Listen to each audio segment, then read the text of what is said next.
Welcome back. આજનો દિવસ જ્યારે દેશના વીરને અંતિમ સલામ આપવામાં આવી રહી છે, અંતિમ વિદાય આપવામાં આવી રહી છે। લોકોમાં પણ એક દુઃખની લાગણી, દેશવાસીઓ ભારે હૃદય સાથે આ ક્ષણને લઈને હાલ રસ્તાઓ પર જોવા મળી રહ્યા છે। ઇન્ડિયન આર્મી जिंदाबाद અને ભારત માતા की જયના નારા સાથે હાલ રસ્તાઓ પર લોકો તેમની અંતિમ સફરમાં તેમની સાથે સાથે દોડી રહ્યા છે।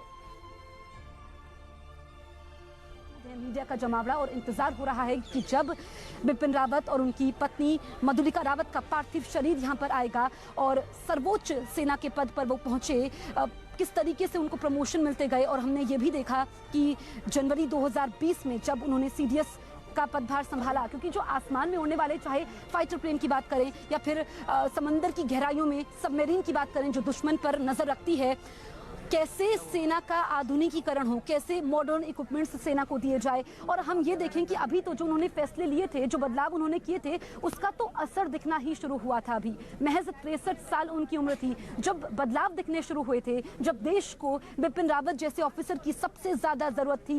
उस वक्त वो हमें छोड़कर चले गए।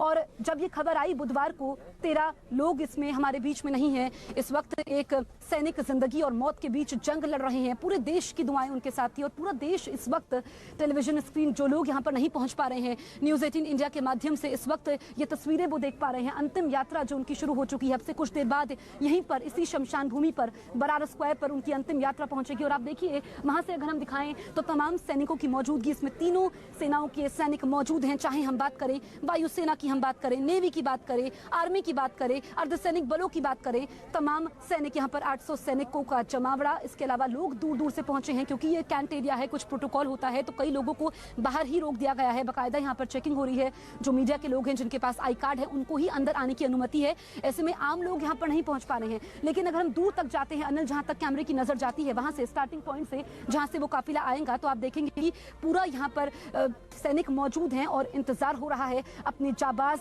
ऑफिसर का, जिसने तीनों सेनाओं के बीच में कैसे समन्वय बिठाया जाए, कैसे सैनिकों का हौसला बढ़ाया जाए, कैसे उनको ताकत दी जाए, कैसे ताकत जाए, कैसे दुश्मनों को आंख दिखाई जाए, कैसे डटकर हर परिस्थिति का मुकाबला किया जाए, वो बखूबी उन्होंने दिखाया। और तमाम जिम्मेदारियों को छोड़ते हुए, क्योंकि जिम्मेदारी एक जाबाज ऑफिसर की, जिम्मेदारी एक सर्वोच्च पद पर सीडीएस की, जिम्मेदारी एक पिता के तौर पर, तमाम जिम्मेदारियां थी। और तमाम बातों का जिक्र वो हमेशा करते रहते थे। जब भी मीडिया से मुखातिब होते थे, हर किसी को वो अपनी बात कहते थे और किसी को निराश नहीं करते थे।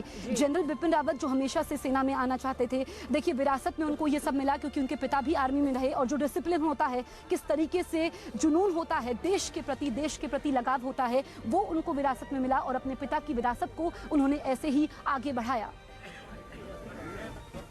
बिल्कुल जसप्रीत, और जिस विरासत का आपने जिक्र किया है, हम जरूर बताना चाहेंगे अपने दर्शकों को इन पूरी तस्वीरों के साथ में कि सीडीएस जनरल बिपिन रावत का जो परिवार है, वो आज या कल से नहीं बल्कि कई पीढ़ियों से भारतीय सेना में अपनी विशेष सेवा देता रहा है। अगर उनके पिता का जिक्र करें तो लक्ष्मण,